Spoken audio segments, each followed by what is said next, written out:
अगर आपका breast augmentation surgery हो गया है तो इस वीडियो को देखिए, या आप प्लान कर रहे हैं तो इस वीडियो को देखिए ताकि आप समझ पाएं what will be the recovery after breast augmentation surgery.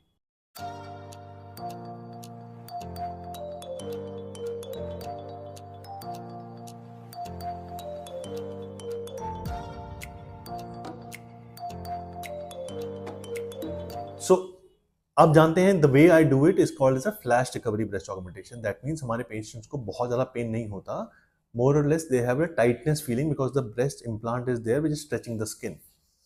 So usually day care surgery है, पेशेंट डिस्चार्ज हो जाएंगे। अगले दिन से आप you can move your arms around, you can do you can take bath, all suture user absorbable. एक waterproof dressing आपके suture line पे किया जाता है तो उसके ऊपर आप बात ले सकते हैं। आपको एंटीबायोटिक्स और पेन किलर्स एडवाइस की गई होंगी आपकी डिस्चार्ज समरी में, वो आपको लेना है। जो स्पोर्ट्स ब्रा है वो आपको 24 आवर्स पहनना है except while taking bath. So you make sure that you wear sports bra और कंप्रेशन गारमेंट। अगली बात यह है कि आपको क्या चीज़ अवॉइड करनी है। तो वेट ट्रेनिंग हम बोलते हैं पेशेंट्स को कि 6 वीक्स तक अवॉइड करनी है। ये इंपॉर्टेंट बात है क्योंकि हम नहीं चाहते कि पेक्टोरल मसल्स और इम्प्लांट के बीच में बहुत ज़्यादा मूवमेंट हो। आप समझिएगा कि क्योंकि आपका सर्जरी अभी हुआ है तो वो एरिया आपका थोड़ा हार्ड होगा, टफ होगा, तो आपको लगेगा कि सोरनेस है और बहुत टाइट टाइट है और हार्ड है। But as the swelling will reduce the result will keep on improving, the tissues will become softer. अगर आपका सब मस्कुलर इम्प्लांट है या डुअल प्लेन इम्प्लांट है तो हार्डनेस थोड़ी ज़्यादा होती है, डिस्कम्फर्ट थोड़ा ज़्यादा होता है। आपको सीधा सोना है, हल्का सा एलिवेटेड रह सकते हैं सोते समय, जल्दी रिकवरी होगा। उल्टा नहीं सोना, लेकिन आप करवट ले सकते हैं, you can be on your side for some time. जो स्वेलिंग जैसे से कम होगा, एक और चीज़ होता है जिसको बोलते हैं drop and fluff of breast implant. वो होता है ओवर नेक्स्ट 3 to 4 मंथ्स में। इम्प्लांट्स हम हमेशा थोड़ा सा ऊपर प्लेस आपको लगेगा सर्जरी के बाद, वो धीरे धीरे थोड़ा नीचे आएगा, उसको बोलते हैं ड्रॉप एंड फ्लफ।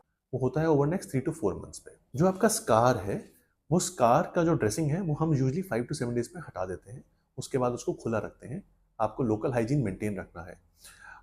हम आपको टी बैक ऑइंटमेंट बताते हैं इनिशियली रखने के लगाने के लिए। बेसिकली बेसिक एंटीबायोटिक ऑइंटमेंट है, मोपिरोसिन या नियोमाइसिन, कुछ भी आप लगा सकते हैं, नियोस्पोरिन, जिसकी वजह से जल्दी हीलिंग हो और इन्फेक्शन ना हो।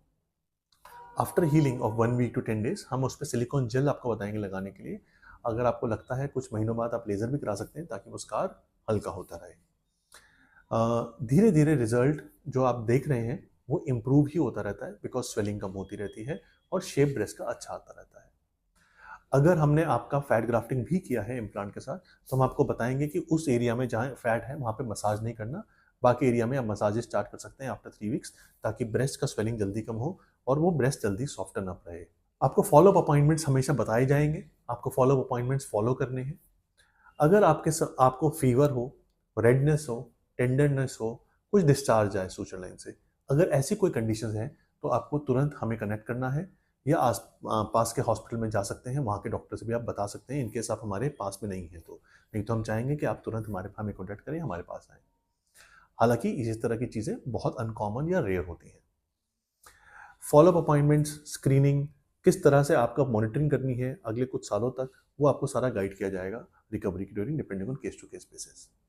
अगर कोई भी डाउट्स हैं ब्रेस्ट इम्प्लांट सर्जरी के रिगार्डिंग या उसके रिकवरी के रिगार्डिंग, आप हमसे कनेक्ट कर सकते हैं। Me and my team are always there to guide you honestly and scientifically.